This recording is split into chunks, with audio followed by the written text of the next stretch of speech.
Jones. Yeah. Whole lot of money on the counter. For real.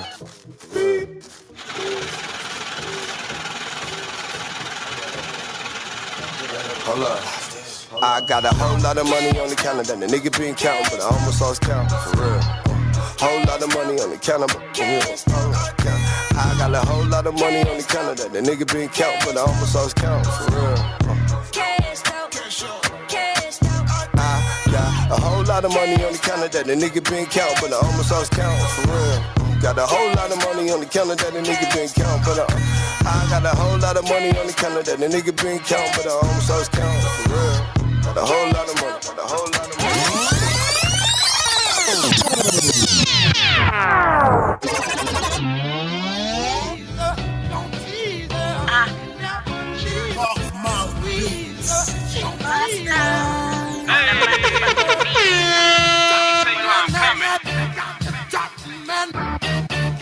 Let me tell you how I'm coming. These niggas funny. They want a bitch to be perfect when you bummy. The type of nigga that got eyes for every honey. Nigga living with his mama trying to get up in my tummy. All up in my DMs trying to beat it up like batter. You was ugly nigga then, so right now you don't matter. No, you see the glow up in this chapter. Shaky ass getting fatter. Sky rising in this chapter. I'm a fly bitch, pretty tipped it ain't go all night. Looking like my pictures when you see me up in real life. Cocky, you can't stop me. He wanna knock me, call me Betty Crocker. Just might let him top me for the right. Please get the fuck up. Leave a nigga sleeping with his ass up in the air. He said the kitty pretty cause especially with no hair. Leave a nigga sleeping with his ass up in the air. He said the kitty pretty cause especially with no hair. Dropping bitches like a bad habit. Replacing fake hoe real fast, that's magic. Motherfuckers mad I done give up when I was down. Pressure on the diamond, now you see me busting up now. Roll with little sis, shit be popping, we be bust down. No worries, little mama, just keep fixing your crown. Never let a nigga throw you off your game. Just save up the money in case of the rain. Let me tell you how I'm coming. Switch your coupe, drop top, press the button. Ay. Let me tell you how I'm coming. They telling lies, I can feel it in my stomach. It's a whole new year, we need bands, no passes. Had to boss up myself, you don't get no passes. And I'm really getting money, gotta counter dramatic. And I don't like a fake bitch, I don't deal with plastic. Look, focus on myself, so I gotta let some pressure. I don't like a weird bitch, so I have to send that bitch off. The last nigga play, yeah, I have to cut the nigga off. I ain't gotta wait on tax just to go and get a ride off. Big thought, bitches talking shit, I have to shake it off. I'm focused on this bread, I can't break you off. I'm running to this bag, I was self-taught. I'm focused on my vision, you can't never go and take my spot. Leave a nigga sleeping with his ass up in the air. He said the kitty pretty cause especially with no hair. Leave a nigga sleeping with his ass up in the air. He said the kitty pretty cause especially with no hair.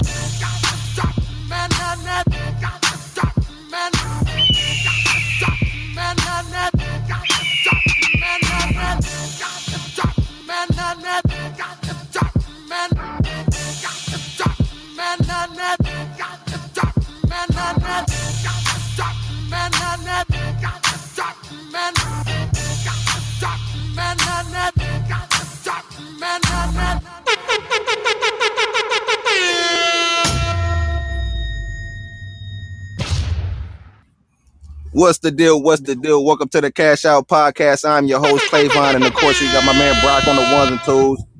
And today we got a very special guest in the building, y'all. He go by ZINO.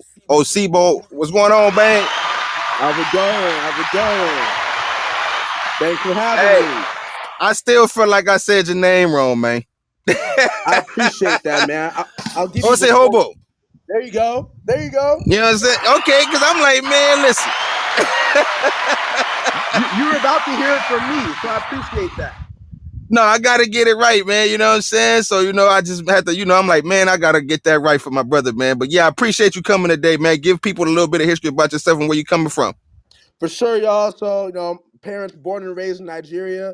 I was born in Canada, raised in Atlanta, ATL, what it do, and then came to Los Angeles 5 years ago to end mass incarceration.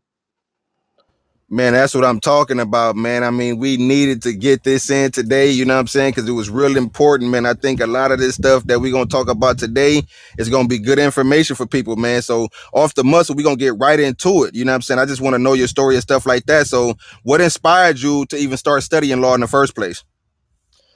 I mean, honestly, Trayvon Martin and I were the same age when he died. Wow. And so, yeah, in that moment, I remember my dad, who might even be on this call, he kind of like took me and my older brother and kind of had a conversation with us on the real.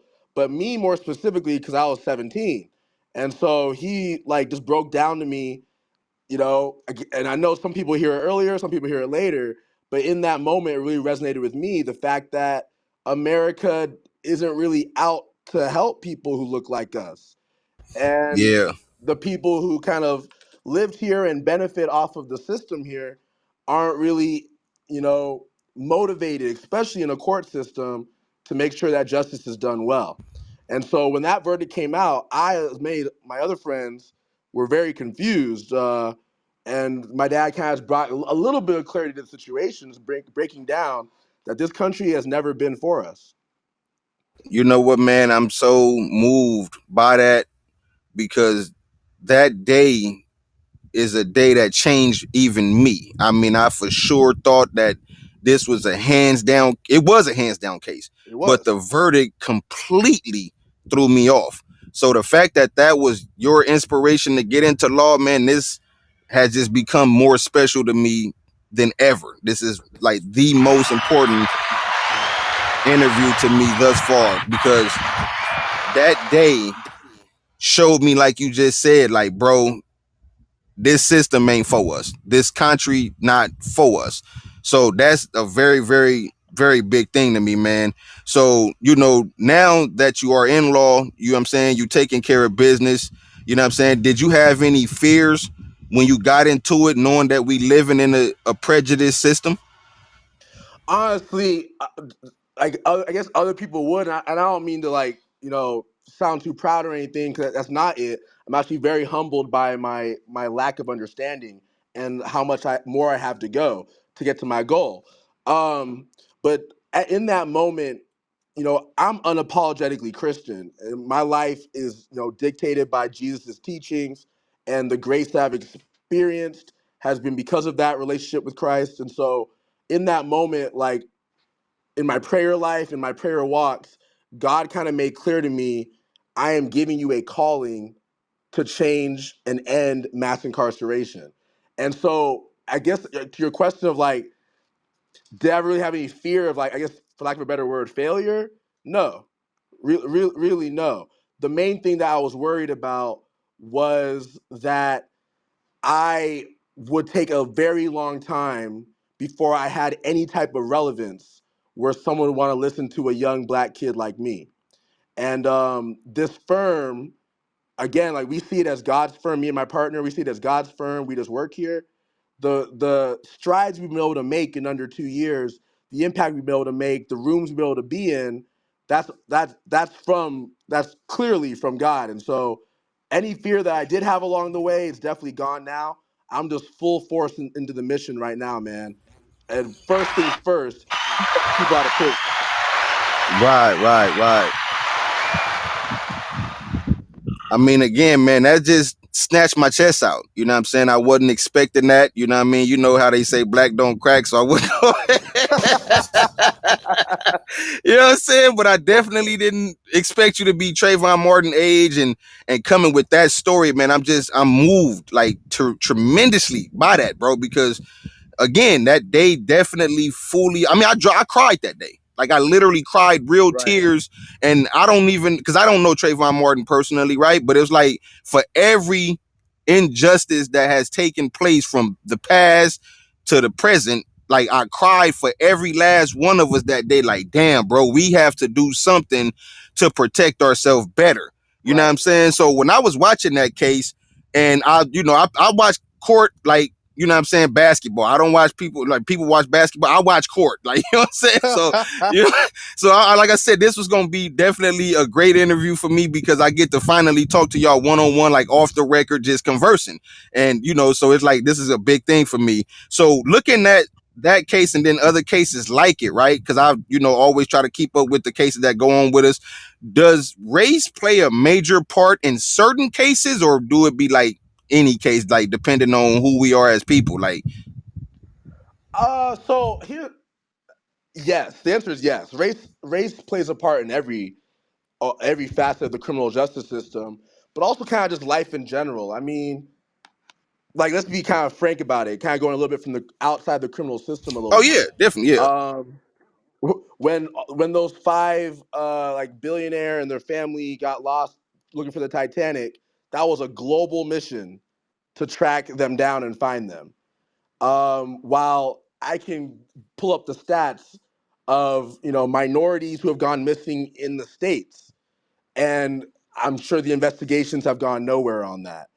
And then kind of bringing it back into the Trayvon Martin theme. You know what happened after that? Philando Castile, Michael Ferguson, not Emmett Till, Tamir Rice, and then even as today, we found out that Elijah McClain, the police officer who choked him out, was found not guilty today. And so Wow. it's every level, criminal justice system, outside of it, every level, it seems to me, and seems to me since Trayvon Martin, that minorities, whether you're black, brown, whatever, and then obviously we see what happening in Israel and Palestine right now. It just Yeah. seems to me that we've never been a priority, and when the majority it becomes at risk, that's when the whole nation, the whole world wants to listen. But when it's us, it's like figure it out yourself. And so that's the theme I've been on the entire time. Figure it out. Get enough relevance so that I can get the ear of people who have the power to end mass incarceration, or become one of those people myself, whichever comes first. Nah, I could definitely dig it, man. And again, that's the mission that I have as well. I'm like, you know what? We got young brothers out here taking a different route. You know what I'm saying? Because I was just having this conversation with my father, which is in attendance down there too. Like I was telling him, like, man, the police, they just pick us up. But the real fight is in that courtroom. You know what I'm Mhm. saying? Like that's the part that really mattered, that determines whether you gonna be free or whether you're gonna be incarcerated. Right. So, once I came across you, I was moved by this. It's a few other young black men, you know what I'm saying, in LA that's taking care of business, and y'all up in there really fighting and bringing people home. And I was just like, how are we not celebrating these people? You know what I'm saying? Like, why am I just stumbling across this person versus somebody like, hey man, you heard of ZINO? And you know what I'm saying, the crazy, I should have, you know what I'm saying, we should be talking about that. Like we talking about the new J's that come out, we talking about the new song that's dropping. You dig what I'm saying? Like we need to have these conversations as well. You dig what I'm saying? So Absolutely. again, Absolutely. yeah, Amen. Amen. yeah. So, again, man, I salute you, you know what I'm saying, and every other brother that's, I'm saying, taking that stance and stuff like that, because I know it ain't easy just going up in there, you know what I'm saying, and going against that system, man. So I'm gonna ask you, like, so what has been the most difficult thing about being a lawyer? Like what's been the most hardest about it? Honestly, like the aside from the business part, which is always hard, on the lawyer part, it's kind of I've had a couple of cases where I've like no, I can talk about this for all day. Number one, I put my heart and soul into the argument, and then this old white judge could care less and basically denies it, and deny whether it's bail, whether it's stealing someone's record. For example, back in the '90s in LA, or even before then, even after them too, there were multiple instances when the police would just pick you up, arrest you, and then release you later because they're like, "Oh, you're not the guy." And now they can't do that too often because of all the lawsuits. But it happened a lot in the '90s. Like they would just go find four black guys walking, arrest them, say, "Well, we're investigating an attempted murder." And then they'd arrest them. And a couple hours later, they realize, okay, it's not you guys. You guys weren't anywhere near this situation at all. We're gonna let you go. 20, 30 years later, those people are unable to really advance in their careers because on background checks, their arrest records of attempted murder are coming up. And so a lot of people are calling us to get that off their record. We have a great success rate with that, over 99%. But there's this one case that I was like very just thrown for about a week, where the judge said, "Well, counsel, the statute of limitations, meaning the police can still investigate this charge, and if new evidence comes up, they can file charges on them and bring it to court. And so since there's no statute of limitations on this attempted murder, we're gonna keep it open. There's a reason why it's still on his record." And I'm really like arguing with her, explaining like, Your Honor, that was 1991. That was over 30 years ago, and it was an attempted murder that they immediately released my client on. I was arguing for a good like almost like 35 minutes straight. Like she was around minute 20. She said, "Counsel, I've heard enough." And I just that day I shed tears because I was kind of just like not fighting against the judge. I was fighting against the system at that point, where it's like you are literally not letting this man apply for his dental assistant job because this background check's keeping him behind. You know for a fact that he didn't commit this crime. It's been over 30 years and no one's going to reinvestigate it. And you're still saying no based off some arbitrary, like, just say you're racist. Just say that. Man. You know what I'm saying? Like, come on, man. This, I could be, I could deal with y'all better when y'all honest. Just say You that. know, just say that. You know what I'm saying? No, I definitely understand, man.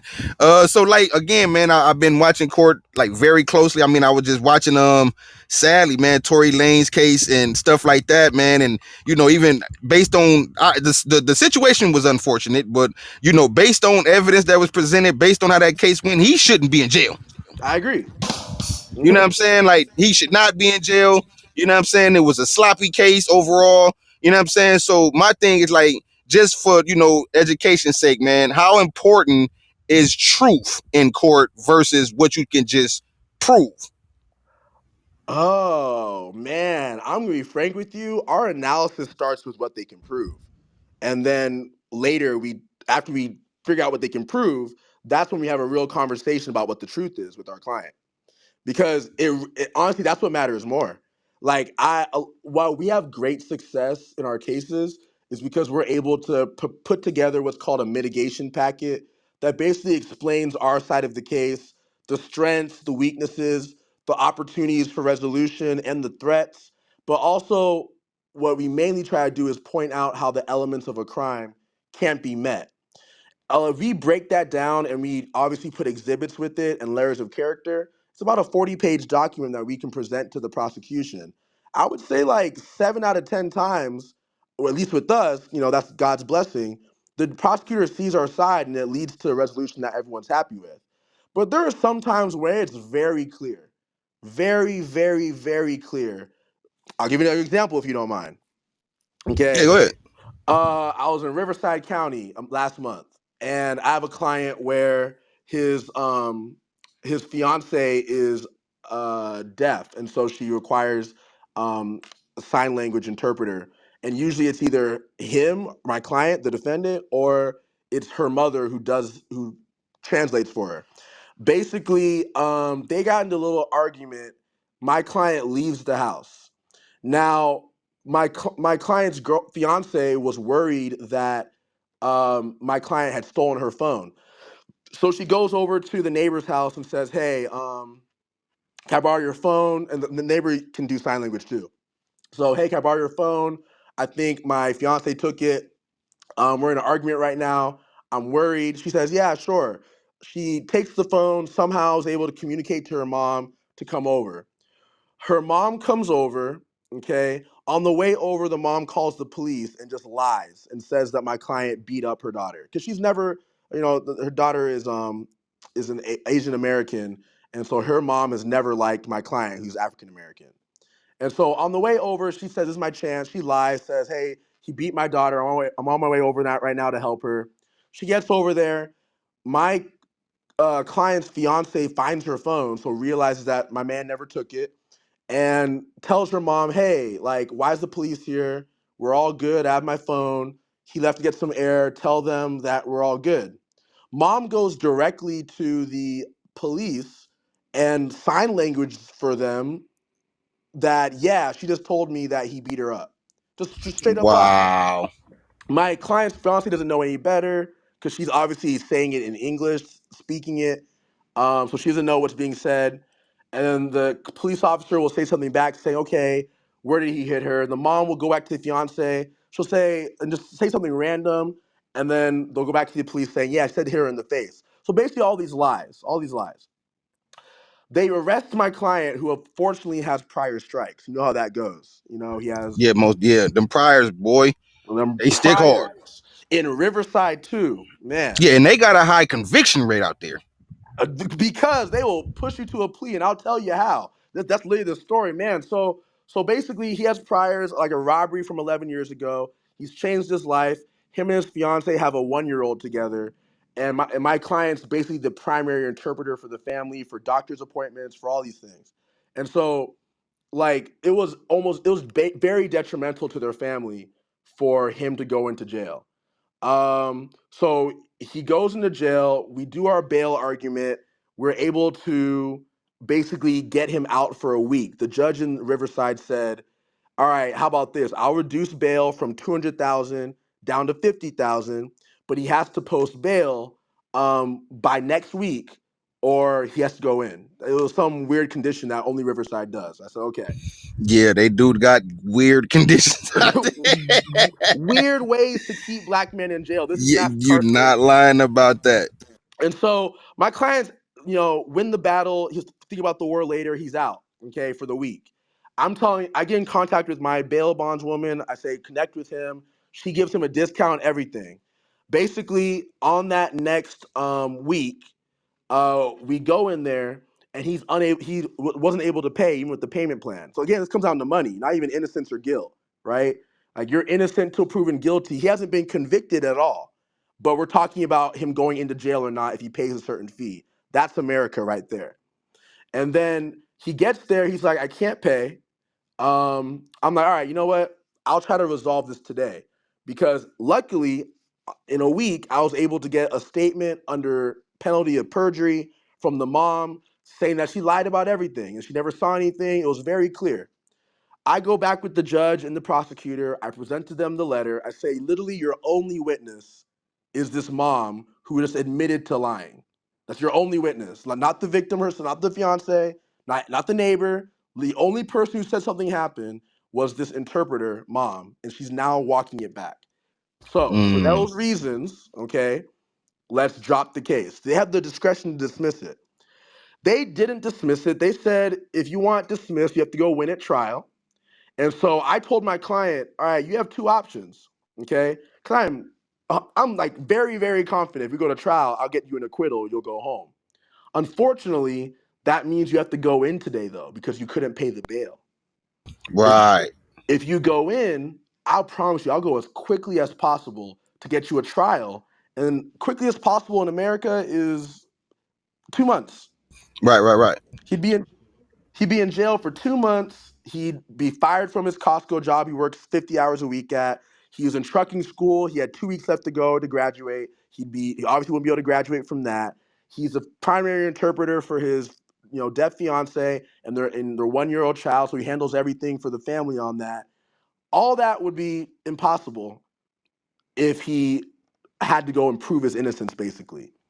And Right, so the reality is, he was like, "What's my other option?" I'm like, I can get them to reduce the felony to a misdemeanor, and I can get them to put you on probation for 6 months. And then after 6 months, I can get your case dismissed. And that's the only way you can stay out. Otherwise, you have to give me 2 months and I can get you free. And he literally went and talked to his girl, called his dad, called his uncle, called the whole family. And they made the decision to come back in and plead guilty to something they didn't do. wow. That's again unfortunate, man. And again, I know how Riverside County be, because I have a case out there about over 7, 8 years old, maybe no, way longer than that now, like 10, 11 years old. And man, it's whole hard out there to like get them people to understand and be, cool. Like, you know what I'm saying? Like, and I'm talking about, my case was a DUI case. They couldn't prove it, nothing. They wanted 180 days county time. They wanted AA Yep. classes for 90 days, house arrest for 90. I'm like, bro, like, you know what I'm saying? Like, this is a Yep. lot, you know what I'm saying? For just my first, and it wasn't even a DUI. Like, I was actually harassed by a cop, but that's another story. But, so it's like, at the end of the day, I definitely know how Riverside plays. And with that much pressure being on, like the fact that they got a high conviction rate, what is your results in that county? Like, how do you actually come out in that county? Do you like still kind of, find yourself in a harder place, or is it like real, like, easy to, because I see you doing your thing in LA, but Riverside, well, they kind of different. No, I appreciate that, bro. I'll be frank. I'm the best in LA. Secondary for me is San Diego. Third for me is Orange County, and then Riverside, San Bernardino, and Kern. It's a mixed bag because you know how they be. So Riverside, I'm gonna be frank with you. Like, in Riverside, the analysis. If you see my case dismissed photos, those are generally in L.A. and Right. Orange County or San Diego. Okay, these other ones where I'm like, oh, 6 months community service, or oh, he'll be home in like 2 years. Like those are the realities where it's like I got the best outcome in that Possible. county Right. that Right. Right. anyone could get possible. And it's like sometimes the analysis for me is like just like that last example I just gave you, it's like it's not even about guilt or innocence or truth, as you asked. It's about, is this 1 year old child going to be in the cycle of not having a father who can provide and be there for her? Um, and if I am in the position to do something about that, I should present that choice to my client. And that's what Riverside has me doing regularly, presenting a choice of like, what's the lesser of two evils. And so on Right. that Right. one, like he's happy, he took the photo, he left the review, so business is doing well. But on that mission I got back from Trayvon Martin, I'm like a little just like, dang, bro, like, like I kept him out of jail and prison, but there's a conviction on his record for something he didn't even do. Like, Right. how's that going to affect him later, right? Like, how's that? Did I even help? It's a tough Riverside, Kern County, and San Bernardino. They have me be questioning myself a lot, to be honest. Like, did I even help? Like, Man, on the goddamn. real, because they be harsh, man. You know what I mean? But listen, I seen this thing. I don't know how real it is. I haven't really looked into it right, but I thought it was really clever. So I wanted to ask about trick plays in court, because it was a situation where an attorney had took a guy. It was a black guy, of course, right? He took him, he put him in a defendant chair, and he had cross-examined the cop, and had him point out the person that he supposedly had arrested, and he pointed at the wrong dude. He replaced him with some random black dude, Yep. and he had pointed out like, this ain't even my client, like, you know what I'm saying. So it's a clear prejudice here that this cop don't have no clear, you know what I'm saying. I'm like, what? Like, so is Yep. that legal in court? Yeah, like the answer is always going to be it depends, Right, right, right? right. It depends on the judge you complain to. Depends on the prosecutor who you're working with. It depends. Like, there's no law that says it's not allowed, but like obviously you can find other constitutional rights that could be violated based off Right, that. they probably get pissed off at just the fact that that you tricked them like that, and be like, oh, y'all want to play games? Yep. You know what I'm saying? So yeah, that'd be the worst outcome, like just pissing the judge off, huh? Exactly. That underlying issue, man. There's a real reality where judges will make decisions based off if they had lunch or not. Wow. And that's a real reality, man. That is Real outrageous, reality. man. So, okay, I was of course, what I'm saying, I keep up with law as much as I can. I'm very cultural and stuff like that. My pops he used to have me read the constitutional rights when I was young and stuff, man. So it's like a lot of stuff that I'd be intrigued by. So I was going to ask, like, should everyone have a lawyer on standby, like, just, or is this like specific people like that do specific things? Should they, you know what I'm saying? Is it like only for them, or like should just like random people just have a lawyer like on standby just in case something happened? That goes to that question of like, if you're not committing any crimes, are the police going to bother you, right? And the answer is like, yes, they're going to bother you. Like, if you, in certain cities Right. that you're in, I have a Right. client, like, I have a man who's like, bro, I have a whole client who like no criminal history, no issue whatsoever, and he's just literally walking down the street, minding his own business. Posted on Instagram about it, minding his own business. Police pull up, and they're like, yeah, sir, we need to question you about a couple of things. Now, granted, he has some mental health stuff that made him not like obviously engage like a regular person, but like the reality is he has a right to keep walking. That's the law, and that's what we pointed out. He has a right to keep walking. He doesn't have to stop if you don't want to stop. You have to have some reasonable suspicion or probable cause to stop him and start questioning him. They didn't have that. They had a hunch that there was a guy going around breaking into garages in the whole damn county, and like they just found a black man on the street in an area that's predominantly white.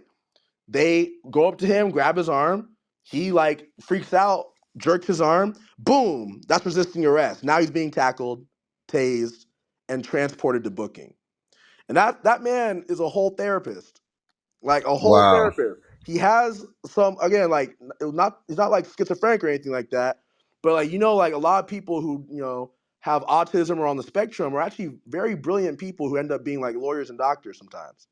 And so he had like his own like social aspect where he's a loner basically, for lack of a better word. He's a loner. He takes walks by himself. He lives in a nice area, doesn't have a lot of friends, so not a lot of people could vouch for him in the area who would come out and say, "Hey, that's my son" or whatever. This man's like in his 30s, and they didn't. He wrong place, wrong time. They basically put him in jail for minding his own business. Once I present to the prosecution that again, like he might not react the way you wanted because he is an autistic therapist. That's kind of weird to say, but he's an autistic therapist, and the fact that he has no actual basis and reason to grab his arm like that was an illegal seizure that violates the Fourth Amendment. You're basically presenting in these mitigation packets to the prosecution, hey, you don't want the smoke if we go to trial. Okay. The number one thing a prosecutor doesn't want on their record is a loss at trial because they won't get promoted. If you lose trials, like, and another guy has like no losses on his record, he's getting promoted before you, even if he's been there a shorter time.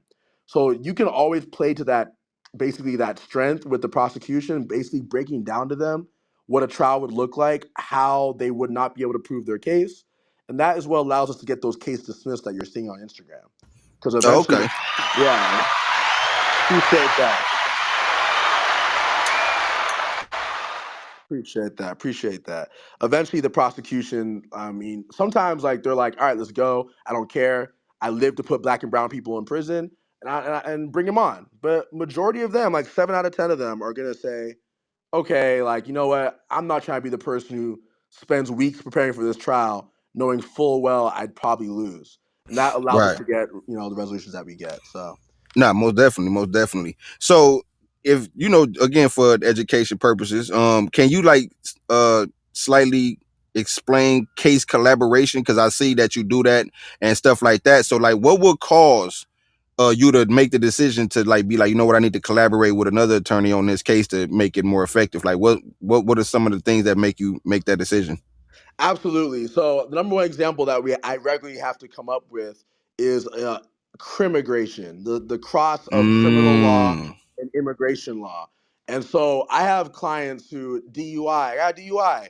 Okay, I can do a DUI in my sleep. Problem is when the client says, "Hey, I'm also worried about being deported, or I'm on DACA, or I have certain like status that I don't want affected by that." Now I have to go the extra mile because my goal is not just to keep people out of prison. I want people to walk away from us better than when they came to us. And so if his real fear is that walking away from us, he now has a conviction and he might be deported, that didn't do my job right, in my opinion. So I bring in usually immigration attorneys. There's one who's for the people. Her name's Cynthia Santiago. On Instagram, Abogada Santiago. She's great. She knows the ins and outs of immigration law. And then obviously, immigration is not one size fits all. Immigration in Georgia, where I'm from, is the opposite of what it is in California, which is almost like a sanctuary state.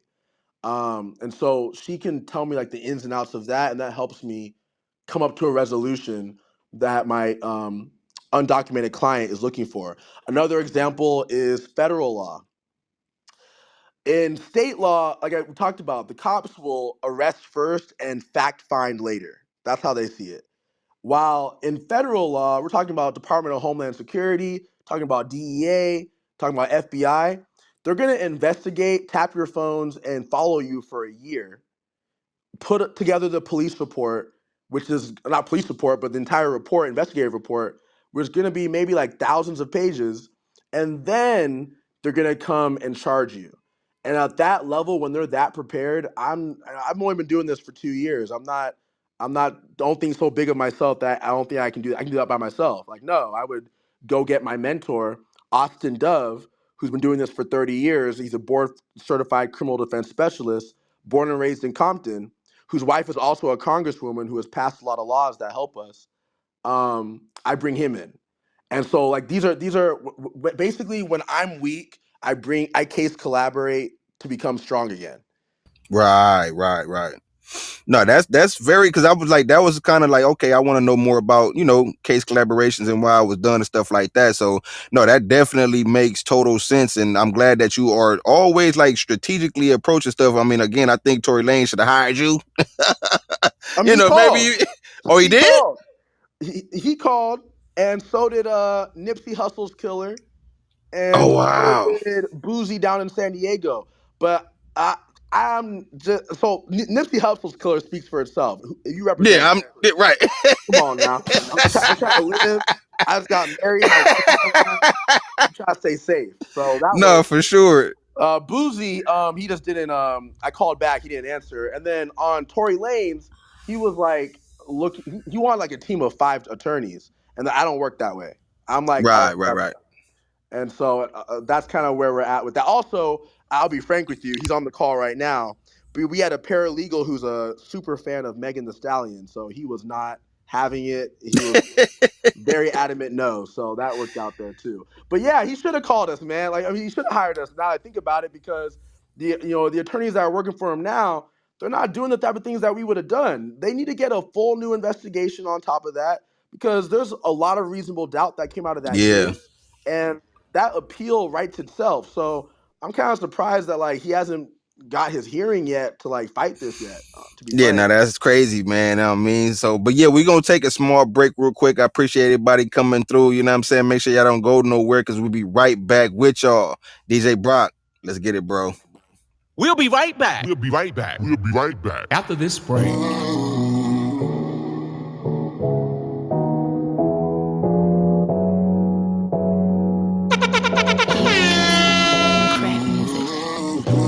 Cop just killed his son. Ain't have a weapon on him, they shot him just for fun. When they yell freeze, don't stop, you better run. Hope you woke up this morning and got yourself a gun with a drum. We got a story developing. Police took his life right in front of his developments. Another young man got killed for his melanin. Treated like a felon while society felling him. The people had questions, but they had excuses. Why they gotta be somebody's child for their amusement? How you get this job? How is they recruiting? Knowing the weirdo would take that power and abuse it is confusing. But we speaking on some brothers that had the audacity to be beating on a brother. Probably seen in him what they ain't seen in one another. Heard his mother screams while he's screaming for his mother. So, cop just killed his son. Ain't have a weapon on him, they shot him just for fun. When they yell freeze, don't stop, you better run. Hope you woke up this morning and got yourself a gun with a drum. Reporting live from a visual. All she ever wanted was somebody to kick it to. Her family wanna see her go to school and have principles, but suicide was the only thing she committed to. They bullied her in class.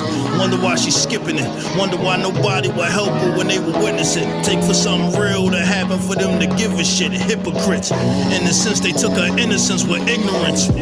Climbing a ladder but never reached the belt. Not only physically, mentally, you gon' need your help. Moment of silence could be a scream for help. Hated when she looked in the mirror cause she ain't see herself. Cop just killed his son. Ain't have a weapon on him, they shot him just for fun. When they yell freeze, don't stop, you better run. Hope you woke up this morning and got yourself a gun with a drum. Pouring live from the bed of a baby that didn't make it cause his mother did so many drugs it couldn't take it. Doctor did all that he could but couldn't save it. Reason why she lowered the bar, she couldn't raise it. Been clean ever since, she look amazing. You should look amazed when you see it, don't look for traces. Didn't happen right away, it took some patience. Sad that for her to get clean, it took a patient. Look whole, but she's still torn. Couldn't save her child and it's still gone. Poor baby never got to see his real form. Crazy how it was stillborn and it was stillborn.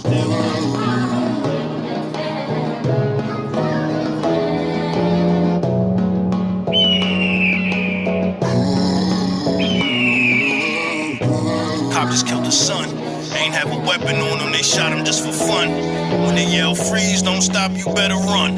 Hope you woke up this morning and got yourself a gun with a drum.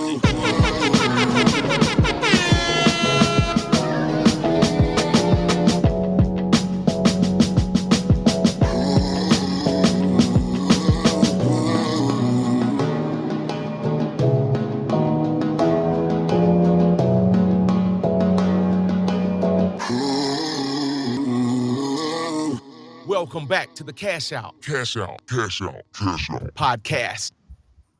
What's the deal? What's the deal? Welcome back to the Cash Out Podcast. Again, I'm your host, Clavon.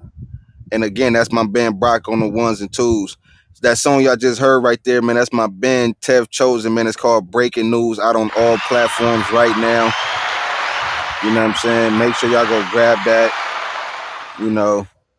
And definitely tune in, man. But yeah, we got ZINO in the building. You know what I'm saying? What up? What up? You know, we had to come get some of this education today. You know what I'm saying? Yeah, we had to get some of this education, man. You know what I mean? But I appreciate you, man. So yeah, let's get back into it, man. So, you know, man, again, big ups to you. You know what I'm saying? And I love everything y'all doing. I've been watching closely. And, you know, I'm from the city of Los Angeles, man. So it's definitely an honor to have you here and bringing a lot of loved ones home and, you know, giving them a second chance at life and stuff, man. I definitely salute you for that, for real. Appreciate it, man. Thank you. Yeah. So yeah, man, let's get back into it, man. So from your personal observation, right, what would you say the percentage of people who are wrongly convicted in just LA County alone? Oh, so like wrongly convicted is really more like that's like the end point, convicted. The starting point is the charging. So like the real question is how many people are like wrongly That charged too. or Yeah, that too. overcharged. And then so I would say like that's 80%, 90%, 85%. Let's be fair, Sheesh. 85%. And the reason is because it's called vertical and horizontal charging. Horizontal, as for example, the penal code is big. I think California has the biggest one, and they will find multiple charges that explain the same thing. A DUI is an example. I could simply charge you with DUI, driving under the influence, but I could also charge you with driving with the blood alcohol content over 0.08. And that's the exact same thing. But you're going to have count one and count two on your complaint versus just count one. And then the vertical charging is the seriousness of it. They will mix in misdemeanors and felonies galore so that it can seem, okay, this is the most serious one, felony assault, but we're also going to put in misdemeanor battery for the same thing. And so if you're looking at multiple charges, multiple counts, and you're looking at multiple levels of seriousness, you are making it so that the defendant 9 times out of 10 is going to strike a plea and take some type of plea bargain, which is going to lead to a conviction on his record. Which is that's why Grace Legal Group, like our first and foremost focus is how can we get the case dismissed so it's not on their record. And then if that's not an option, okay, well, how can we do a temporary conviction, like a temporary plea, get them on probation for 6 months to a year, and then dismiss it at the end of the probation. And if that's not an option, then my analysis is, all right, how can I get him out of prison and jail? And then if that's not an option, the final analysis that we hate to do is like, what's the least amount of time I can have him in for? And so with that mindset, everything that we come across, we're constantly saying, why did they charge all these things? Why did they charge it this way? Why did they not just go straight to a misdemeanor? I have a case, a murder case, that shouldn't be a murder, should be at most, a vehicular manslaughter, which is an accidental death. Like you get in a car accident, someone dies, you were not doing the right thing at traffic, but it wasn't intentional, obviously. And then you're in jail for a year on probation for a long time after that. And so that's what it should have been charged at. But they're charging him with murder because one witness said they were going high rates of speed. And so the prosecution took that and said, great, they were street racing. And if they were street racing, they know they could have killed someone. So they know they could have killed someone. That means that it should be murder, not accidental vehicular manslaughter. So that right there, it's like, I'm not saying, honestly, in my opinion, you shouldn't be charged at all, in my humble opinion. That's a civil issue, and there are whole wrongful death lawsuits for that. Even OJ got sued. Okay, so you can sue for that, and that's what I think on that. But I understand the need or the desire to want to bring it to the criminal justice system, but they're not going to start out with the proper charge ever. And you know what? 85% take away, 95%. Okay, they're never going to start with the proper charge. They're going to start with the charges that make it most likely for you to ask your attorney if the offer being made is good. That's where they want you to start. And we go out of our way to draft diversion motions, get investigators to go reinvestigate the case because we don't trust the cops. Put these mitigation packets together. We do anything that we can to make it, obviously, those 4 levels of tiers, to make it clear that if you are going to get convicted, it's going to be the most proper charge. But starting out, it's never the proper charge. I can promise you that. Right. So this right here is for all my folks in the inner LA County city. You know what I'm saying? It's always been talked about. We always say it as if it's foolproof, but I don't know if we ever fully asked an attorney that. All right. So we just gonna clear this all the way up for a full. We're gonna put a stamp on this. Get it. Is it more? Okay, so having a public defender, is that safe for a defendant, or should we seek, a hired attorney? Like, which one is, or you know what I'm saying, like, because public defenders work for the court. Yeah. But like, is it safe to work with a public defender versus having a paid lawyer? Because we gonna clear this up today. we gonna clear this up right now. I'm gonna start with defending them. All right? I'm gonna defend the public defenders. All right. Number one, these are not them boys with I'm seeing on social media with like their shirt untucked and like it's a fat man with a suit. like that's not them. All right. They are good people. I get a lot of help from public defenders. The problem is they are overworked and under-resourced. Like, so right now I have 70 open cases. They have 200. And they went on strike. Yeah, they went on strike last year saying, bring us down to 100. I'm begging you. And it's like, oh, okay. So if you have a public defender who cares and did this for the right reasons, they will try their best to manage that caseload, and you might get the luck of a draw and get that good public defender. Okay, that's I mean, and that's what I'm see that brings a little, you know what I'm saying, relief to me, man, because we grew up thinking that, man, don't listen to nothing this public defender saying. He worked for the court. He gonna tell you to take a crazy deal, but the real fact is they're overworked and under-resourced. You know what I mean? And that makes total sense, man. Okay, so now I can't just, have a negative, look towards the public, you know what I'm saying? Because we be scared of them. You know what I'm saying? We're like, what? Like, pretender thing. At first I was like, I get a lot of calls from people saying my public defender ain't doing X, Y, and Z. Help me. And it's like, once I get into the case, after 2 years now, I realize, okay, no, we're going to do more. We're going to communicate more, and we're probably going to get a better outcome. But that's because, like, you're paying my salary. You're paying for me to have that freedom and ability to choose what I work on every day. And the public defender doesn't have that freedom. And so sometimes a lot of people think it's an intentional choice for them to be ineffective. It's not. They really do try their best with what they have. It is sometimes, most of the time, a private attorney can do way more, and we do. Okay, now I get that. And I just wanted to clear that up for my folks so now they know, you know what I'm saying, just communicate with them better, and hopefully you get one of them public defenders that, take his job serious and they ain't got 1,000 caseloads and, you know what I'm saying, could zero in.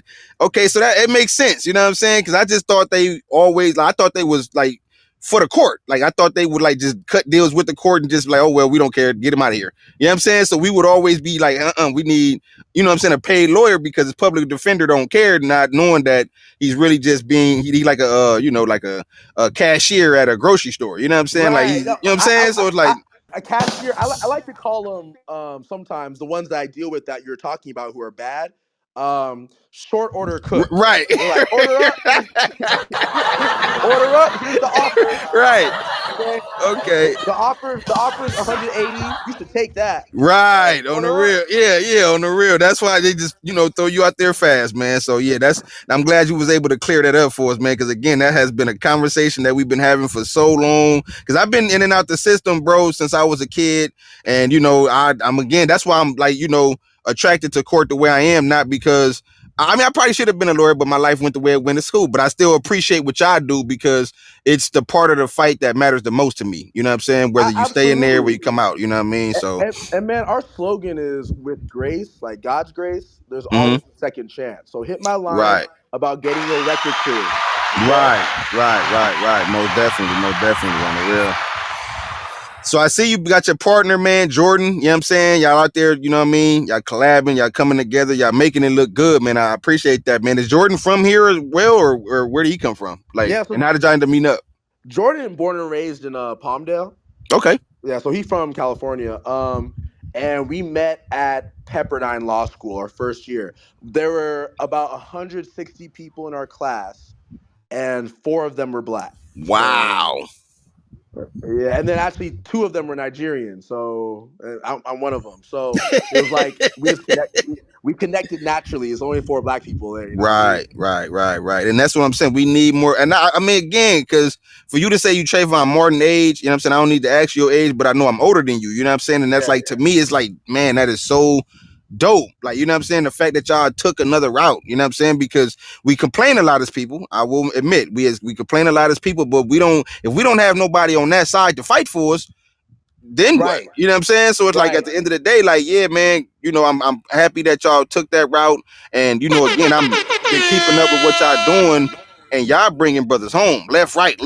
They coming home. Yes, I'm like, sir. oh, I gotta talk to this guy, man. He's like little Johnny Cochran. You know what I'm saying? From your lips to God's ears. Yeah, you know what I'm saying? Little Johnny Cochran, you know what I'm saying? Like, I said, I gotta holler at this man, you know what I'm talking about? So, no, that's just extremely dope, man. And it's like, it's just a thing that now, like, I'm gonna be telling everybody, like, you know what I'm saying? Like, man, y'all need to start paying attention to the people that need to be paid attention to, because, you know, we talk about these fights that we need to have, but we're not paying attention to the people that's actually in the fight. Yeah, I agree with that for sure. There's definitely an empty throne like on people who actually want to make a difference on that. I'm just to be frank with it. If you ask the regular person, who's your go-to criminal defense lawyer, they're gonna say Johnny Cochran, who died in 2003. And if you call their office, they don't even do criminal law. So that's a problem. And they're using that name though. And then number 2, they're gonna say Ben Crump, who is not even based in California, and he does civil rights. He doesn't do criminal law. So people are looking for an African American face to give them hope in this very, very pessimistic criminal justice system. And I want that to be us. Right. And I believe that y'all gonna do that, man, because again, I'm paying attention very closely and, you know, really studying like how y'all moving and stuff, man. And I'm very impressed, man, because another thing that y'all did that I wanted to ask you about was the way. Appreciate it. Yeah, I mean, yeah, I'm coming. I got questions. You know what I'm saying? I got questions. My people got questions too. So, you know, we come here to, like I said, gain some knowledge and some wisdom. So, I seen that you put together, y'all put together your firm, an investigation team, right? So, can you elaborate a little bit on what that is? Like, so is that like a team that personally goes out and fish for what needs to be done and then bring it back to you so you can do what you do in the court? Like, how does that work? All right, so I'll give away all my secrets. I got you. I'm asking them unlock questions.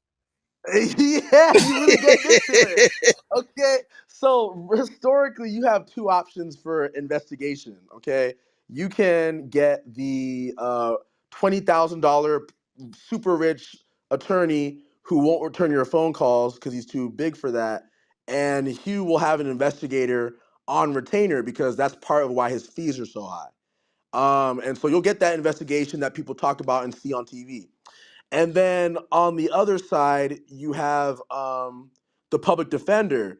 They have public defender investigators that are kind of just work for the public defender's office, and obviously they're paid off that very low stipend, so they're not as motivated to do the work that a private attorney, as investigator, would do. And Right. so Grace Field Group's trying to be in that middle. Um, the main issue facing our people is access to legal services, especially in criminal law. And so I made a point. I told God when we first started, I said, this is your firm. Okay, you're going to bless my household. So I'm not worried about that. I want to be affordable for these people and just give them another option. And so my prices are generally right in the middle between a free public defender and like a $15,000 to $20,000 lawyer. I'm right there in the middle. I offer payment plans, and then I found out, it's a little secret hack that everyone knows, that if you can prove that my client, the defendant, not his family who might pay for me, no, my client himself, who's probably in jail, cannot pull out $3,000 to go hire an investigator, then the court has to pay for it. And all I have to do is file a motion and get an order signed by the judge. And so in LA County, I'm able to do that very successfully. In Riverside or in San Bernardino County, they are adamant against me not about me not doing that. They don't want me to abuse that system. You're a private lawyer. You should pay for it yourself. And it's just like, nope, nope. My clients are indigent. My clients have been in custody for 6 months. In what reality do you want them to pay for an investigator? Please make that make sense. The math's not mathing. And so I have to regularly go into these hearings and argue for the court to do their duty and pay for my clients' defense services. And that's just an investigator, let alone an investigator. I have gun experts, I have accident reconstruction experts, I have psychologists, psychiatrists. I have access to all these things, even like gang experts, Korean American community experts, you name it. I can go get a Yeah. list of experts, and then if I can get the court to pay for it, I am just as effective as these private Right. attorneys. And then obviously the DA has their ultimate investigative unit, LAPD. And so like that's who I'm up against.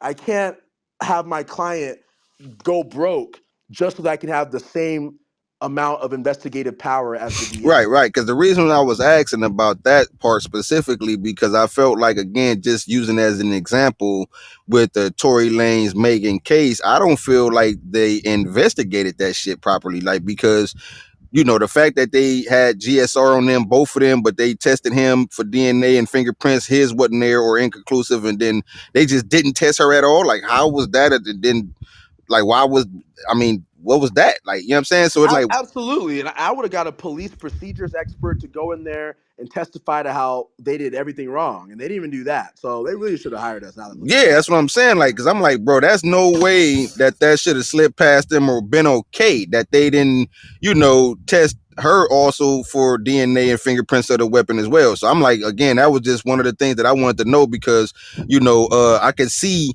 how advantageous it can be to have a team that goes out and really fish for evidence, while you put together your argument for the courts and stuff like that, just coming together. That full collection of people, it just sounds powerful in itself. So I definitely wanted to know more about that. You know what I'm saying? So that's not something that all firms do then. Absolutely not. Not even the public Oh, defender will do it sometimes, even though they have their own, their own access to it. I have a case right. right now out of Rancho Cucamonga where I had to fight tooth and nail to get my investigator. But basically, the investigator went and proved because my client is accused of committing a robbery at gunpoint with the mask on, and the victim identified him even though he had a mask on. So that don't make no sense. Right. But my investigator went and proved. He went to the package company that my client works at, and they have a check-in system. And so at 7:42 p.m., when the robbery happened at a parking lot where my client was allegedly wearing a mask, my client had checked in to work and didn't check out till 10 p.m. And so he left, drove across the city to rob someone, then came back to work his job 40 hours a week? Not likely. And if it wasn't for that investigator, I have to just kind of decide, do I believe my client? Should I just go make this argument, or should I just like try to get him a good deal based off all the facts and mitigation? And that's what public defenders do. But that's not me. We go all the way because you have to start with what they can prove. And if I can get an investigator to prove that they can't, if I can get an investigator to make it so that the DA is unable to prove my client was at the scene of the robbery, then I've done my job. Baseline. Simple. Right. So it's another thing that's been another conversation in the inner city, you know what I'm saying? Like I said, in LA specifically, about the police actually knowing law. So again, from your observation, do you feel like the police actually know law, or are they just literally enforcing the law that they're being told to enforce? Like, Enforcing the law that they were told to enforce, or enforcing the law that they were able to enforce 10 years ago without ever checking to see if the law's changed. Wow. So another example of how we're getting cases dismissed. There are so many LAPD officers who still believe that you can pull someone over and search their vehicle if you smell weed. Wow. And so in 2018, okay, January 1st, Proposition 64 was dropped. They said we are legalizing marijuana for recreational use.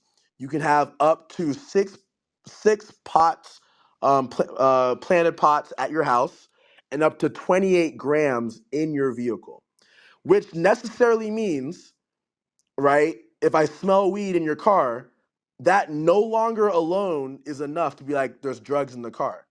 That's a huge Yeah, so change that's no longer probable cause. at all whatsoever. Because probable Mm. cause is like you have reasonable facts that let you know that a crime has been committed. And before 2018, you can't have any amount of weed in your car. So smelling weed is like, all right, cool, all right, I'll pull them over. We got something here. Now it's legal. You can have 28 grams, and since you can't smell whether something's 28 grams or 29 grams, you can't just search based off that. There has to be more. And we have several cases, several, but that we're working out still. But there's like two that we've been successful on recently, where like the police officer smelled marijuana, pulled my man out the car. Of course, he lives in Compton's around Rolling 60 area type stuff, so he's gonna have a gun on him for protection. And he has that in his under the steering column hidden. And so the police smell marijuana, search the whole car, pull a gun out from under the steering column, and they charge him with felon in possession of a firearm. Now we can talk about that kind of separately about if you have a felony, why you have a gun, but that's more a nuanced answer.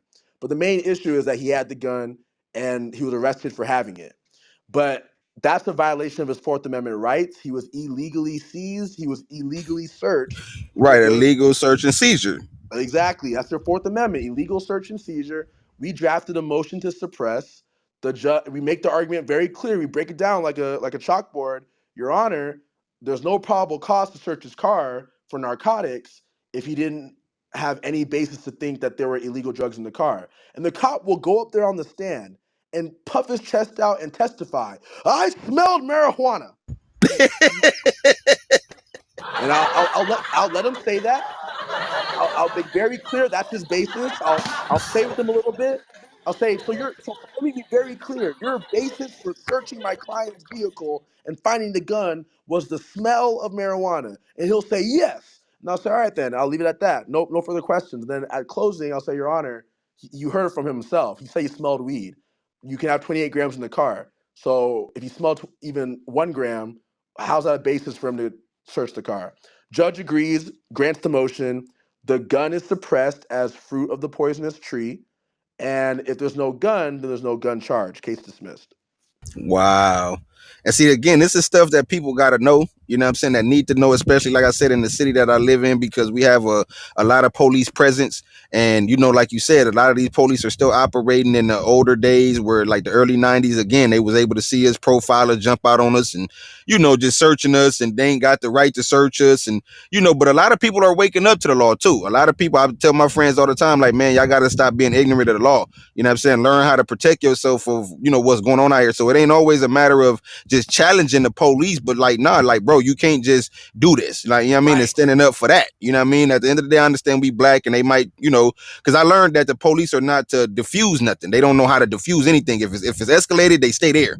They don't de-escalate. You know what I'm saying? And I'm like, wow, like, why would they teach the police not to de-escalate? But this is why a lot of situations go bad. So it's cool to, like, you ain't got to be, hostile with them, but definitely stand your ground on a legal area. You know what I'm saying? So yeah, that was some good information and stuff like that, man. Because again, a lot of people don't know how to deal with the police and stuff. They just be letting them illegally search their car. I just seen one of my homies get, his car searched illegally. You know what I'm saying? For no reason. Like, I don't even know what the reason was. And he was in a S550, and I'm like, bro, you got out your car? You crazy? Like, you shouldn't have got out your car. Like, you know what I'm saying? Because like, you know what I'm saying? Like, you got to know your stuff, man. Like, Mims versus Pennsylvania. Like, you can get out, but lock your car. Like, you know what I'm saying? Like, lock it. Like, they can't just go in there with no warrants and all that. You got to be on top of that kind of stuff. stuff. So man, that's Pennsylvania. Hell yeah, yeah, man. You know what I mean? Like I said, hey, look, I watch a lot of Law and Order. You know what I'm saying? No, but for real, that's something that's serious to know. You know what I mean? So yeah, so like, is it like dangerous for defendants to like represent themselves? Because I know that sometimes people will be like, man, I don't want no lawyer. You know what I'm saying? I'm gonna just fight my case myself. Like, is that a good thing to do? Even if they like know law, right? Is that still like, is it dangerous to do that even if you know law, or is it okay? Like, absolutely. Even among lawyers, if I got charged with a crime, I wouldn't have my partner represent me. Not even my partner, because like we're too close. I go get someone completely not connected who can just give me the objective analysis. We have a saying that anyone who represents themselves has a fool for a client. Okay. You don't know evidence code. You don't know you don't know a lot of things. And then on top of that, what you don't know, you're going to be preoccupied with the fact that it's your life instead of seeing it as like someone else's life that you can kind of just be objective about. So yeah, absolutely. That's why a lot of people will have the statement of I'm gonna represent myself, because that's really coming from a place of knowing I don't want no public pretender and I can't afford no 30K lawyer. So just, for pride reasons, they'll say I represent myself. That's why I want Grace Legal Group to be the solution. Okay, right. we do payment plans. We're for the people. We'll work with you. We're all about second chances, and we do a lot more for much less than you pay anyone else. Okay. That's what's up. So look, man, me and my pops, we was having a conversation about the interview today, and he actually had brought up to me something that I wasn't fully familiar with, and I was definitely intrigued by. He was telling me about the maritime law. Can you elaborate a little bit on that if you know a little bit about that? That sounds like the going out on open sea and open water. Mm-hmm. Okay, yeah. I don't know anything specifically about like here in California, but yeah, maritime law is like law when you're out on the water. Okay, yeah, because he was saying something to that degree, and I looked up a little bit of something, and it was like kind of further explaining like how inmates can get put into programs that will get them early releases and stuff like Yeah. that. So I'm like, okay, it's kind of like, but he did mention something about the water though, and I'm like, huh, like what's that about? Oh, absolutely. So here's the thing. All right, that's another conversation about free labor or just use basically dangling things in front of our defendants or inmates so that the rich can get richer. Obviously, Mm, I mean, I get it. Once you're in that stage where it's like, man, I got 6 years, I can cut that down to 2. Like I'm just gonna advise my client because it's their choice at that point. But personally, I don't believe in that stuff, but I get it. So, for example, they're sending people to go fight fires in California. That's what I know more about than the right, maritime. But I'm pretty sure on the maritime, they're probably having them working on things out on like boats and out in the ocean that the regular person doesn't want to do. So they'll have prisoners do it. And so same thing with like the fire camp. So all the fires that we have in California, they will send people from prison saying we will cut off a third, even 2/3 of your sentence if you go put yourself at risk and put your body at risk to the fires. And my clients who are thinking like, man, I want to go home sooner rather than later, they're jumping on that. But like, I equate that to the same thing as like, all right. Y'all can stay a field slave or you can come into the house if you like. That's how I see it. And like, they're just kind of like manipulating these people into doing work for white people, for lack of a better word, and for corporations and companies, Amazon, Whole Foods, the entire fire department for the state of California. Instead of convincing people to like apply and work for them so that they can fight these fires that we're obviously facing a problem with, that costs more money, marketing and also hiring the people. It's just easier to go get the free labor from the prison and convince them that the pay will be you can come home earlier, which makes you really think is public safety ever an issue when right, really what right, they're going to offer anyway. So yeah, I'm right. sure maritime law involves that well. They're probably having them work on like the bottom of boats and stuff where like people can die if you lose a breath and stuff like that. I can see that happening for sure. Right. So this is something that I talk to my friends a lot of people in my life a lot. You know what I mean? When we have these conversations about law and politics and stuff like that, a lot of people are unaware of the color of law. So just for the education's sake, can you explain a little difference between the color of law and the actual law of the land? Break that down for me a little bit more. What you mean about the color of law? As in like the forgotten history? So So like, so basically from what I was learning, you know what I'm saying, early in my life, right? Like there's laws that are not constitutional, but oh yeah, they can be enforced. So which they call those like the color of law. You know yes. what I'm saying? Like, so like what's the difference between the color of law and the actual like laws of the land? Like how effective is it in the court? Yeah, so the color of law, I read that book a couple of years ago. But basically, it's like it talks about the part of the Jim Crow era, and that, by the way, right now we are in the new Jim Crow, Yeah, and I can agree. for for They sure. took the chains off So physically, put them on us mentally, man. exactly, mentally and keep it physically as well, but absolutely. And so in the old Jim Crow, there were a lot of laws that were simply passed that were basically blatantly, we don't want black people in these spaces. We don't want black people to advance. We want to keep the wealth gap where it is. So we're gonna pass these laws that over time, we're talking about going back to the 60s. It's still in 2023. So how many years is that? We're talking about 60 years, right? 60 years of people still having to undo those laws, still having to say that certain things are not allowed.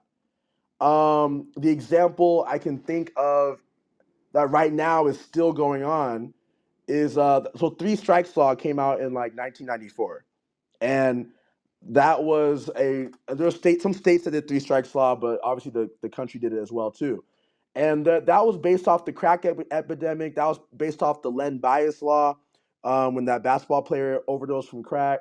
That was based off all the life expectancy of African Americans going down because of all the gang violence that was coming out of it. That was a national and state reaction to a problem that was a health problem, really, not a criminal problem. And so across the country, we all just kind of agreed, you know what? If you get three felonies, we're gonna put you in prison for life. And it's just now in 2020, like these last 3 years, that a lot of states are repealing their three strikes law and they're resentencing people who've been told they're gonna spend the rest of their life in prison, and actually they're telling them they can come back. And so like that's an example right there, like probably the biggest one of like that law was unconstitutional. All of a sudden you're going to take away someone's life, basically, right? You can take someone's life, and take away their connection to everything that they know for the basis of, okay, well, you committed three felonies, so you're out. Three strikes, it's a baseball game. And again, I bring it back. That's exactly what's happening in Israel and Gaza right now. And so, like, the people in power systematically use laws and use a collective conscience and a majority rule to completely disenfranchise communities. And like three strikes law is a big example for black people here in America. I think a more recent example is I'm still waiting. It's not. I'm still waiting for the law to be passed that says it is illegal to have prisoners work for a for-profit company. Because Right. right now they're working 10 cents an hour, and yeah, you can go on social media and people say that's horrible, but that's the people on social media don't control the laws. It's the government. And until you go there and force them to change that, that is an unconstitutional law that's existing right now. The 13th Amendment abolished slavery, but it put a little section in there that said, unless you've been convicted of a crime. Yep. And so that little thing is being ran with all the way to 2023, where I'm pretty sure Amazon last week or even 2 weeks ago just did a big contract with the CDCR here in California, and we don't give a fuck. I guess it's I'm sorry my language, but yeah, it's like I get very passionate about like the fact that there are laws on the books right now that are clearly unconstitutional and are clearly disenfranchising our people. And honestly, that's what just like empowers me to do like my calling from the Lord to kind of just walk all this back and turn it on its head. Man, and again, I appreciate you for the fight. You know what I'm saying? It's the good fight out there, man, that needs to be fought.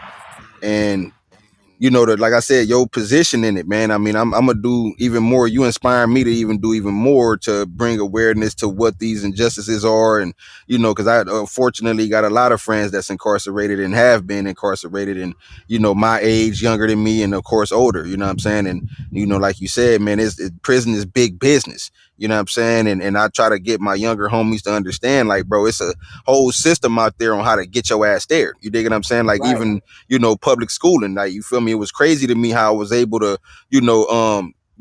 hand in hand, identify public schools to prison. You know what I'm saying? And Right. county jail and stuff like that. The same, buses and just different colors, and then having us walk in the formation of a line, and the bells and all this old kind of. You know what I'm saying? Like, it's the whole. I mean, even the food. You know what I'm saying? Like, to be in public school and then to be in jail and be like, bro, this the same shit we was getting In at public school. Like, school. you know what I'm saying? Like, this shit is Yeah. crazy. Like, you know what I mean? So it's like a whole system on getting your ass there, and then even with through the music and everything. And again, and I love, I'm in the music industry, and I love everything everybody doing creatively. You know what I'm saying? But we just got to be more mindful of some of the decisions that we making and some of the stuff that we promoting and pushing. So that's why I had to come, holler at you, man, and get you in here today to, share some game with you, get some game from you, and have some other people ask questions and stuff too, man. So I just want to let you know, man, I appreciate you from the bottom of my heart just coming here today.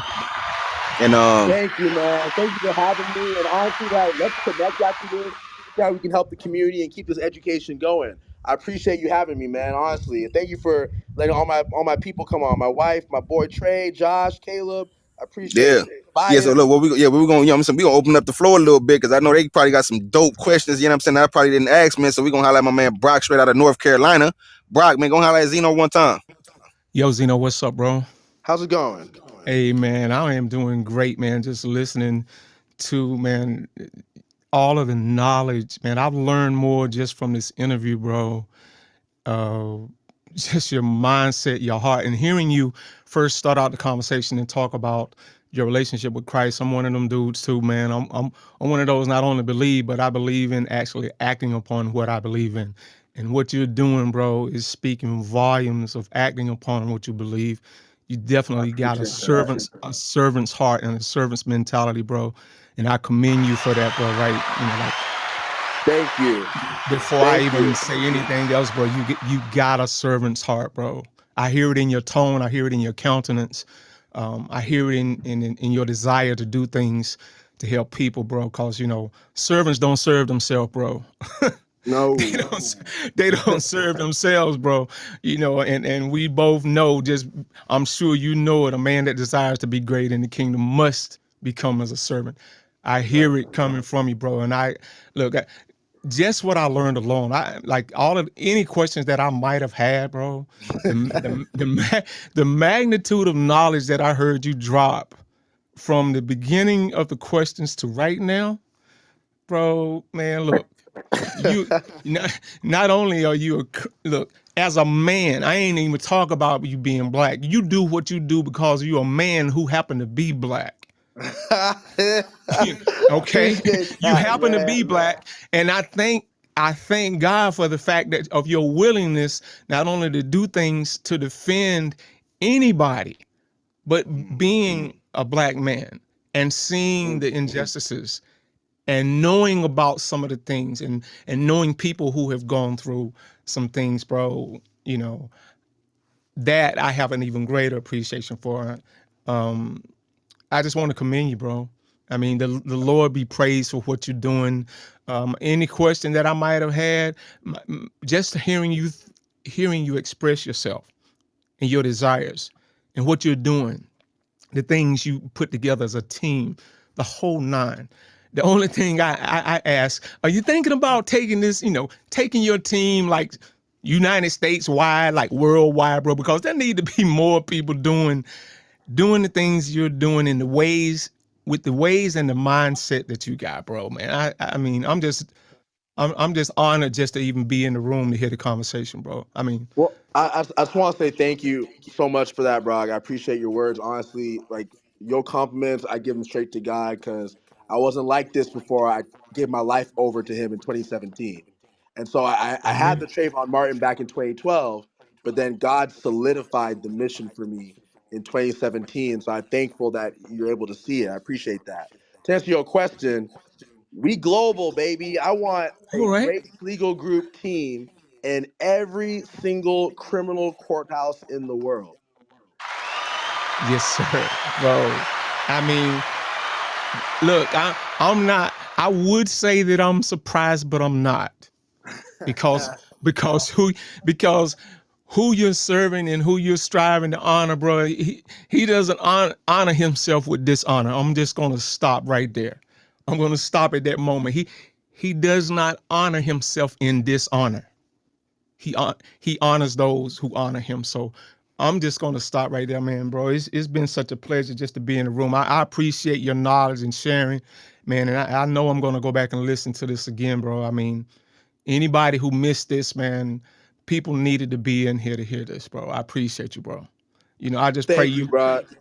I pray you continue to expand your territory, bro, cause it's more for you to do. It's more people for you to help. It's more things for you to do on the Lord's behalf, man. I just pray he continue to protect you and keep you in your mind, give you wisdom, man, give you understanding, man, give you the mindset to him to make impressions and impacts upon people's lives, man, that not only last for a moment, but for a lifetime. So I salute you, sir. Thank you, sir. God bless to you. I appreciate you, Brock. Appreciate you, Brock. We got my girl, Yaya. What's going on with you? You there with me? I'm here. Yeah, man. You know I Hey. can't wait for you to say something because she in the little, she in the little field. She finna be up in them courts. You know what I'm saying? So I'm excited while she here. I'm like, oh yeah. Go to, No, you got it. Go ahead. I thoroughly enjoyed this. This was like everything that I wanted to know, in simpler terms, because I guess, because we black people, we speak the same language. You made it make so much sense. You know what I'm saying? So a lot of people, I feel like they intimidated by the courts and stuff because it's so much terminology and so much things you got to learn to be able to actually understand it. And that's why a lot of people end up in fucked up situations. So I'm glad that we have people like you because we definitely need that in the community. I ran across so many people and personally know people who've been wrongly convicted, and it's fucked up because they don't have the resources. They just don't.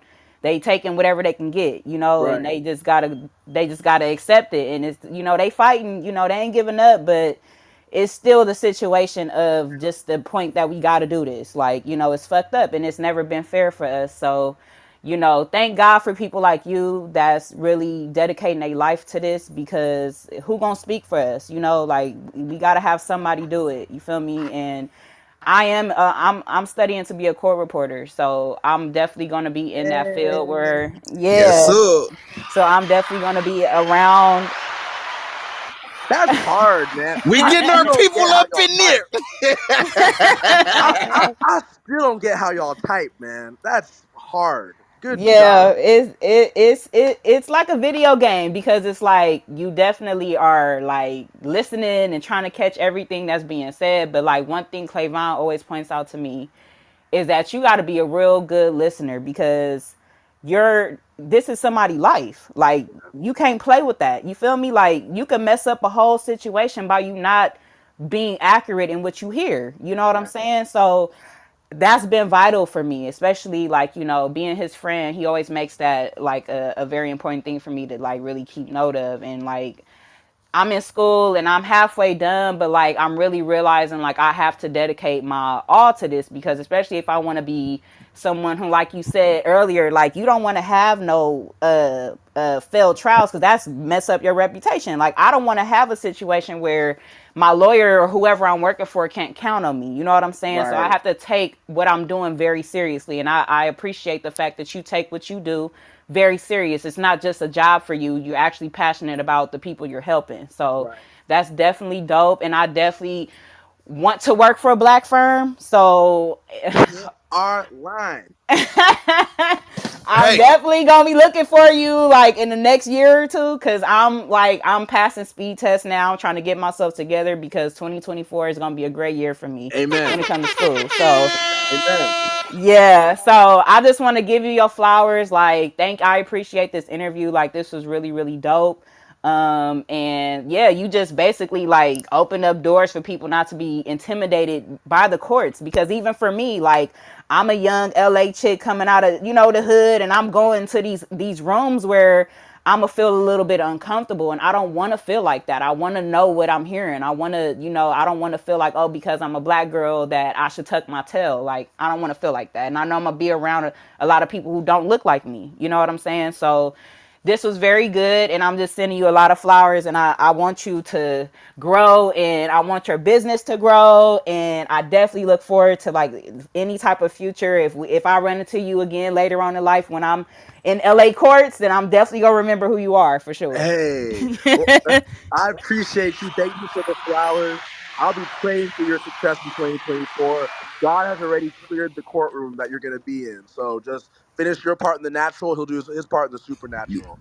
I Thank appreciate No, you. that. that's for sure, man. We getting our folks up in there, man. You know what I'm saying? Yes, No, that's for real. absolutely. That's for real. No, I appreciate it. I appreciate it. We got my man DJ 808. What's going on, brother? You there with me, man?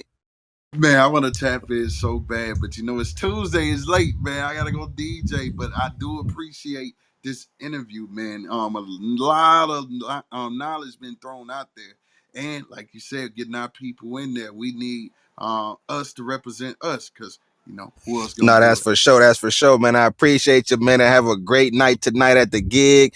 Had a crowd turn up and, turn them down at the end so they can go home with some love. And some love. No, that's Appreciate you, my man, DJ. DJ 808, man.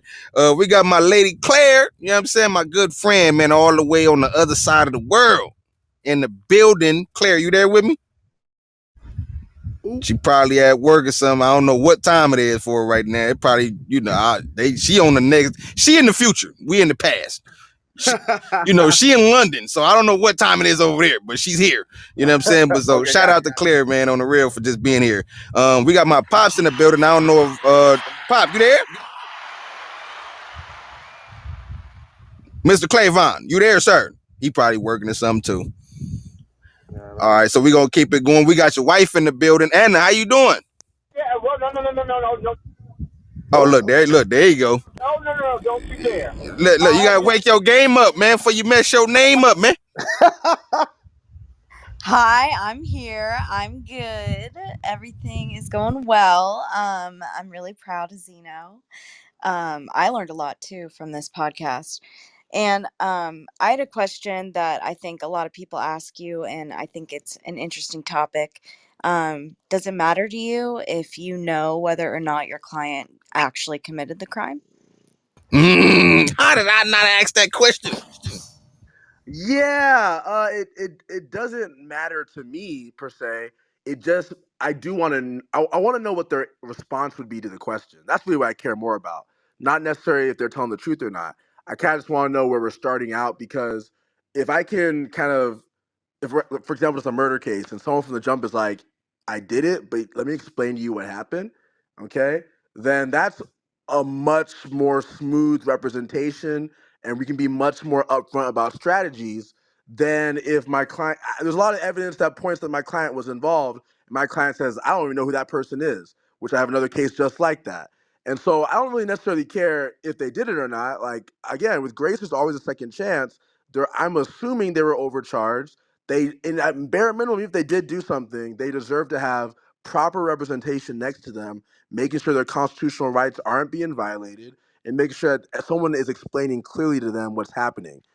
So even if they did do it or not, that doesn't change how I work. It just kind of lets me kind of know what mindset my client's in moving forward. That was an amazing. I don't know how I wasn't thinking about that. Because that's so important. It's not important for us, but that's like real good information to have because that's something I did always wonder. You know what I mean? Like, how did the lawyer move versus his client? Like, versus if they guilty, not guilty for real. Like, you know what I'm saying? How would they represent that? That was a great question, and I appreciate that. Oh, yeah. So, Pop, man, what's up, man? You come on, cause you move slow, old man. What's up, man? Driving also. I'm under a 18-wheeler. I know. The first thing that I would like for you to do, sir, before I get into the arena of patting you on the back and lifting you up on that ladder, I want a contact number. I'll give you the direct cell. I'll DM that to your son on the Instagram. You need to give us a contact number for everyone. Okay. I appreciate it, but we all give the general public an office number.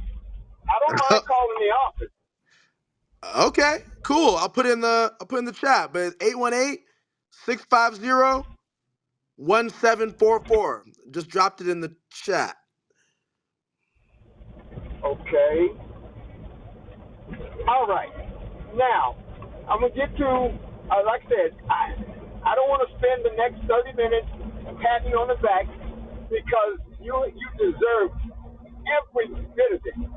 What I want to get into is a hypothetical, real situation. Sure. I know a young man that was wrongfully accused by his mother and his sister. And I cannot, and he's already been convicted, and I've been having a hard time trying to get through to someone in the judicial system that will listen. So, I see an attorney, or I'm talking to an attorney I'd like to hire. Okay, look at that. Okay. So, basically what we can do, right, is get him a full reinvestigation because obviously he was convicted without all the facts that should have let him go free. We'll have witness be interviewed and all that. And then what we'll be scanning for is number one, new evidence, number two, any constitutional violations, and then finally number three, any evidence that his old lawyer was useless or ineffective. Those three things allow us to put in a motion for a new trial or get him resentenced outright.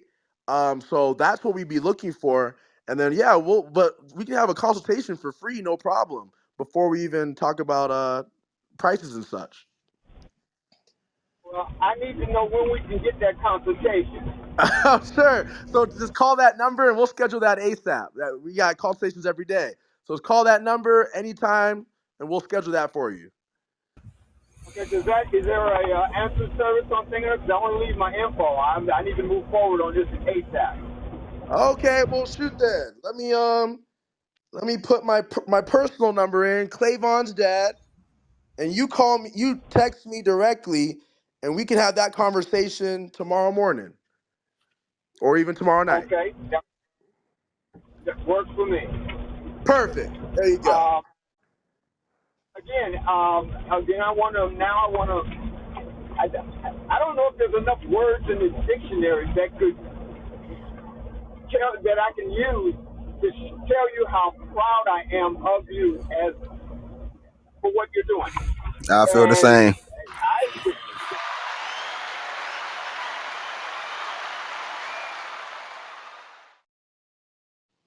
Thank you. And Clavon, keep calling me that because you're my son. I can call you by your Yeah, you're government. not on air. You better not. You know what I'm saying? Not on air. You know what I'm saying? But nah, I appreciate you. You know what I'm saying? You calling me by my real name on the internet, man. What's wrong with you, brother? You know what I'm saying? Nah, I appreciate you though, Pop. I appreciate you. We got Joshua in the building. Joshua was. Oh man, listen, you gonna have to get your little Bluetooth thing together, brother. You know what I'm saying? You coming through real slow. You out there on the road. You know what I'm saying? I appreciate you, Pop. Text me. Joshua, what's going on, man? You there with me? Yes, sir. Y'all got me? Yeah, man. We here, man. Loud and clear, man. How you doing? I'm good, man. How you doing? Man, I'm blessed, man. I have y'all here. Before he even start, man, this is my brother since I was 6 years old. He out Right in on. Atlanta building hospitals for God's will. He out here just going back to our alma mater. We went to college together back in Auburn. He going back there speaking to everyone, lifting other black people up to do what he did. This my brother right here, Josh Williams, man. Great introduction. You know what I'm saying? We're going to have to get you up here, man, and get your story, man. How you feeling, man? Damn, I feel like I got to live up to that. But I feel good. I appreciate that. That's for sure. I don't got no real question. Just like Z said, we go back since we was like 6 years old. My biggest thing to you, Z, something my dad imparted on me. You know, I'm a preacher's kid, so the biggest thing he taught me so far as I've gotten older is like, you know, a lot of people are like, Josh, you supposed to be a preacher. You should be this, that, and the other. And my dad told me, he said, look, Josh, you don't have to preach from a pulpit. You can preach from a platform. Mm. So for Yes, you sir. in where you are in the realm that you're in as a young black man in the industry that you're in, it's not a lot of us that look like that, right? So, you know, to whom much is given, much is required, right? So you're in a position to lift as you climb. So as you Mm. continue to climb and get into a realm that a lot of us don't have the opportunity to be in, recognize how far you come and recognize that you have to lift others up with you. It's not just about you, it's not just about me, it's not just about where we've come from, but like you've got an obligation now to do something for other people. So just as you know, keep in mind Trayvon Martin, that could have been any of us, right? So Right. remember that with everybody. So, you know, use that platform that you have, preach from that platform, preach from that, you know, pinnacle, but continue to lift as you climb and, you know, just keep being you, bro. Like nobody can be Zeno. So, Amen, you know, brother. Thank you, Josh. take that and keep moving forward. So that's all I got for you. Thanks, No, hey, bro. look, man, look. Hey, somebody cutting onions, man. You know what I'm saying? Somebody cutting onions, man. I ain't crying, man. You crying, No, crying. that's somebody cutting onions, man. You know what I'm saying? I don't know what's going on, but Josh, man, I appreciate you, bro. You know what I'm saying? That was super dope, man. And I love y'all friendship, man. I mean, just everything about you dudes is super dope, man. So I appreciate you coming through. Caleb, you there with us? I'm here with you, man. Zeno, I got one question for you. We've talked about it in the past. You all even brought it up in this podcast. Your transition to civil rights, the civil courtroom, outside of the criminal aspect. Are you going to do it? Yeah, absolutely, Caleb. Good question. There's a real connection. I get a lot of calls from people saying, I was wrongfully arrested. I was wrongfully in prison. When I was in prison, I was beat up. When I was in prison, I didn't get no medical. I even just drafted an order today to get my client a real eye exam so he can get some real glasses because they gave him Walmart glasses, which is making his eyesight worse. Things like that, the part that only civil can handle. I definitely want to get into that in the future. I want to be even bigger than Ben Crump on terms of that. I think right now though I need to have that foundation in crim law. So we're probably looking like maybe 10 years from now, to be honest. I want to just fully obsessed with this. And then probably like 10 years from now, that God's gonna bring me into that space at his time, or even sooner. I'm leaving that up to him. Love to hear it, man. Hey, I'm proud of you. Thank you for the invite. Thanks, Caleb. Appreciate you, man. Nah, for sure, man. I tell people all the time, support don't cost a thing. So we appreciate you having your time to come through, Caleb, man. On the real, we got my sis JoJo from the East Coast, New York, in the building. JoJo. Yo. Oh, see, y'all gotta wake y'all get JoJo. Don't you get nervous now. Don't be nervous. Look at JoJo. All right, they gonna have to It wake up. happens. Yeah, no, it's all good. She probably at work too and stuff. Like I said, so she on the East Coast, and you know the time change.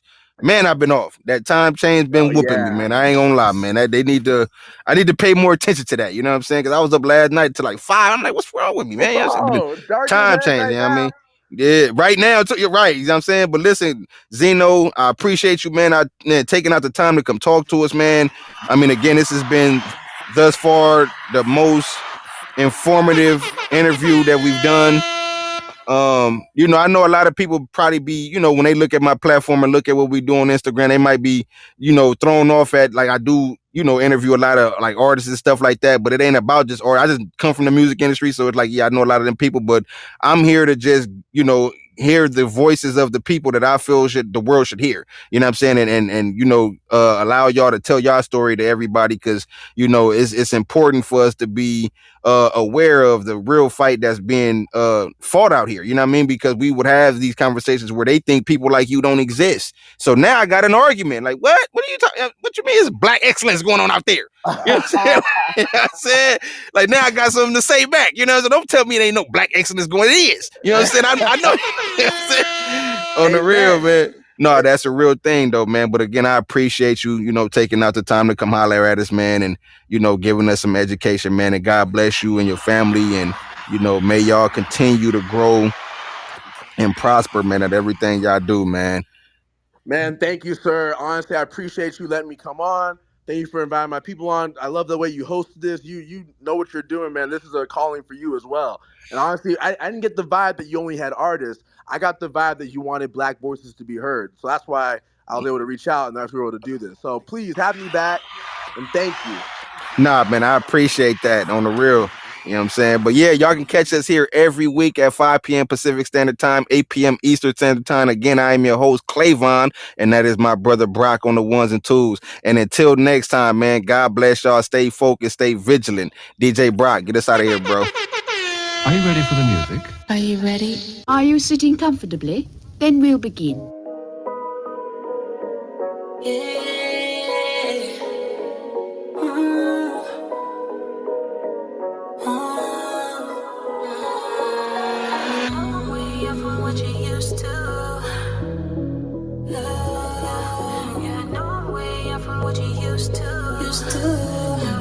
Finish him.